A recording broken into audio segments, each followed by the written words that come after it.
Assalamu alaikum, bienvenue à tous, j'espère véritablement que Kulshi Labas. Dans cette vidéo, on va parler des versets sataniques, mais du Coran ou de la Bible, c'est une bonne question, on verra ça à la fin de la vidéo, Inch'Allah. Alors bien évidemment, l'histoire des versets sataniques, c'est repris par beaucoup d'islamophobes, et le fuyard suprême avec le mangeur de papier à sa droite. 37 Muslim sources reporting the satanic verses.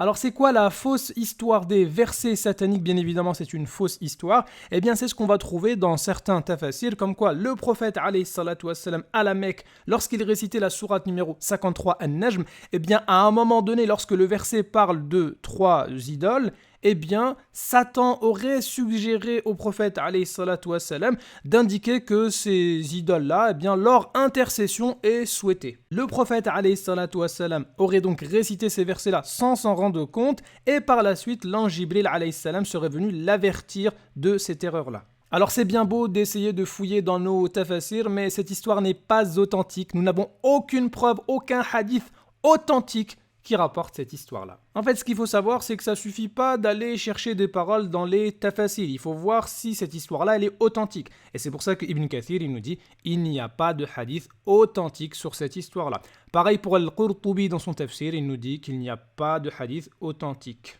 Ainsi, tous les hadiths rapportés sur cette histoire-là sont tous faibles ou discontinus, c'est-à-dire qu'il manque quelqu'un dans la chaîne de transmission, et dans tous les cas, ça veut donc dire qu'ils sont tous faible. Donc la vidéo pourrait s'arrêter ici. Mais continuons pour réfuter les islamophobes avec leurs propres arguments. Alors le fuyard suprême, il fait plusieurs vidéos sur les versets sataniques, il se répète et tout, et tellement il est... voilà, eh bien il va dire, cela fut mentionné, donc il parle des versets sataniques, il cite plusieurs auteurs, et quelle bêtise il va pas faire. Il dit aussi dans Nasb al-Majaniq par al-Albani.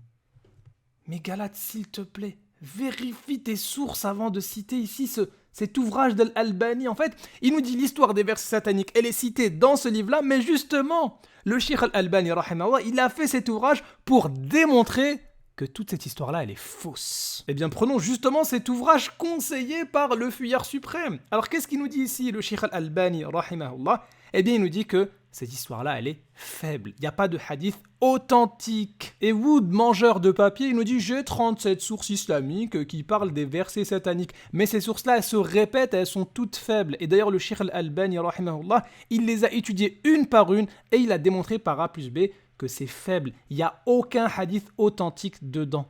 Et Wood va même encore plus loin dans sa malhonnêteté, il va nous dire, oui, il y a Ibn Hajar qui a dit que parmi ces 37 sources-là, il y en a 3 qui sont authentiques et ils ont les mêmes conditions que Bukhari et Muslim. Bien évidemment, vous savez que Wood c'est un mangeur de papier, mais c'est aussi un découpeur, il a découpé la parole d'Ibn Hajar. Qu'est-ce qu'il a caché chez Ibn Hajar al-Asqalani, rahimahullah? Qu'est-ce qu'il nous dit? Il nous dit effectivement que parmi les chaînes de transmission, il y en a 3 qui sont authentiques jusqu'à un certain moment donné.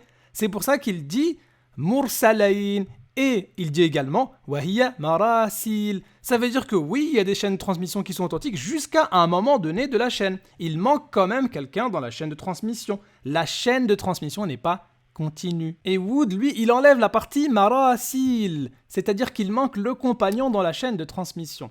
Et il fait croire que Ibn Hajar considère qu'il y a 3 versions authentiques. C'est complètement faux. Le pire de tout ça, c'est que Ibn Hajar fait partie des savants qui considèrent que cette histoire-là, elle a quand même une base étant donné qu'elle est rapportée de plusieurs manières. Mais qu'est-ce qu'il va dire Ibn Hajar? Il va dire ce n'est pas littéral, ce n'est pas le prophète qui a récité, mais c'est au contraire Satan qui a récité en faisant croire aux gens que c'était le prophète alayhi salatu wassalam. Donc même si on prend l'avis d'Ibn Hajar, eh bien lui, il réfute complètement cette histoire-là. Ce n'est pas le prophète qui a récité. Donc dans tous les cas, cette histoire, elle n'est pas authentique, et si on prend l'avis d'Ibn Hajar qui dit quand même qu'il y a une base dans cette histoire-là, eh bien ce n'est pas littéral, ce n'est pas le prophète qui a récité, mais c'était Satan. Donc fin du débat. Ça veut donc dire que les islamophobes sont obligés de mentir et de découper les paroles de nos savants pour attaquer le prophète Mohammed alayhi salatu wassalam, et ils sont obligés de se baser sur des récits qui ne sont pas authentiques. Vous n'avez rien trouvé, vous êtes obligés d'aller dans ce qui est faible. Comme si moi j'allais dans les apocryphes pour dire regardez ce que Jésus a fait, regardez ce qu'un tel a fait. Non, vous ne considérez pas ces sources comme étant authentiques. Eh bien chez nous c'est pareil.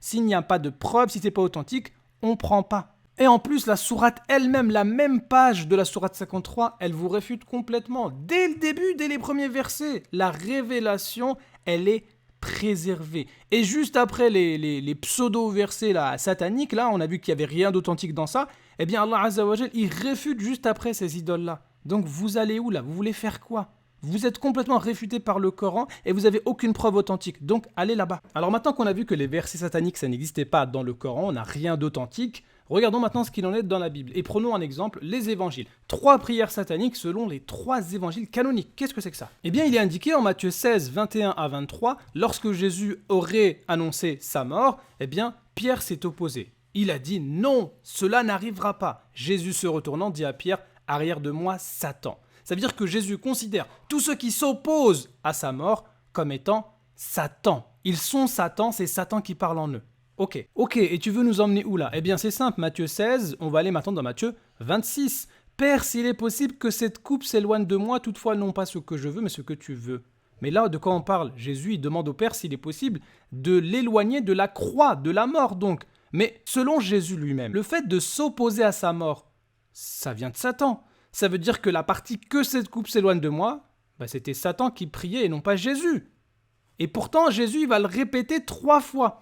Et il dit bien, s'il n'est pas possible que cette coupe s'éloigne de moi sans que je la boive, donc l'éloignement dont parlait Jésus ici, c'était le fait de ne pas boire la coupe, c'est-à-dire ne pas aller complètement sur la croix. Il le fait 3 fois. 3 fois il prie, et selon Matthieu 16, c'est donc une prière satanique. Et cette prière satanique répétée 3 fois, elle est aussi répétée dans les 3 évangiles canoniques, dans Marc 14, 35 à 36, dans Luc 22, 41 à 44, et Jésus il aurait même été en agonie, et il aurait eu besoin d'un ange qui vienne le fortifier pour prier quoi? L'éloignement de la coupe, autrement dit pour s'opposer à sa mort. Donc, est-ce que c'était Satan ou pas? Question pour les islamophobes. Alors, 3 prières sataniques dans 3 évangiles canoniques, ça fait beaucoup. C'est d'ailleurs pour ça que dans le 4e évangile, Jean 12, 27, on ne trouve pas cette prière, on trouve au contraire. Maintenant, mon âme est troublée. Et que dirais-je?